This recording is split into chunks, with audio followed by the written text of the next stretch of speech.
మీరు అంటే మీరు ఎందుకు వెళ్ళాల్సి వచ్చింది? అంటే మీ నాన్నగారు కూడా అందులోనే ఉన్నారు. అంటే తను కూడా ఎన్‌కౌంటర్ అవ్వడం జరిగింది. మీ నాన్నగారిని కూడా ఎన్‌కౌంటర్ చేసిర్రని చెప్పేసి అన్నారు.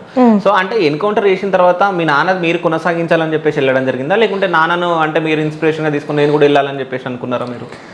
ఫస్ట్ ఏంటంటే చిన్నతనంలో అంటే మా డాడీ స్టూడెంట్గా ఉన్నప్పుడే అండ్ తను బిలో 10th అంటే 8th 9th 10th ఆ టైం నుండే ఆయనకు రాడికల్ విద్యార్థి సంఘం వాళ్ళతోటి పరిచయాలు ఉండే. హ్మ్. శ్రీమన్నారాయణ జనగాంలో ఎర్రగొల్లపాడు సంబంధించిన శ్రీమన్నారాయణ ఓకే. ఆయన మాకు తాతగారు అవుతారు. హ్మ్. మా నానమ్మ వల్ల మరిది అన్నట్టు. ఓకే. అయితే డాడీకి బాబాయ్. ఆ విప్లవ భావజాలం అనేది డాడీ మీద బాగా పడ్డది అన్నట్టు.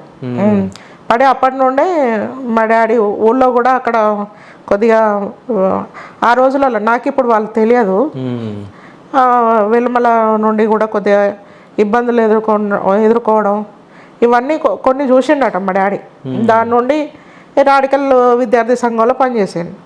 చేసిన తర్వాత 10th మా డాడీకి మా నానమ్మ తాతయ్య వాళ్ళకి మా డాడీ అండ్ మా ఆంటీ ఇద్దరే సంతానం అన్నట్టు. ఓకే.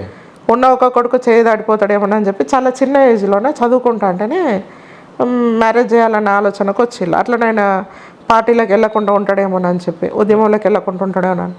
కానీ మా డాడీ మ్యారేజ్ వద్దు నేను చేసే పనికి అంటే ఆ ఏజ్లో కూడా అండ్ 16 17 ఇయర్స్ ఏమి ఉంటాడు 17 ఇయర్స్ ఆయన అట్లా ఆలోచించిండు మా డాడీ. కానీ ఇన్లే వాళ్ళ నాన్న కొద్దిగా దూరపు రిలేటివ్ అవుతుంది మా మమ్మీ మ్యారేజ్ చేసారు. చేసిన తర్వాత ఇంటర్లో నేను పుట్టడం జరిగింది. నేను పుట్టిన తర్వాత ఫస్ట్ టైము డాడీ ఇదే ప్రాబ్లంలో అరెస్ట్ అయ్యాడు.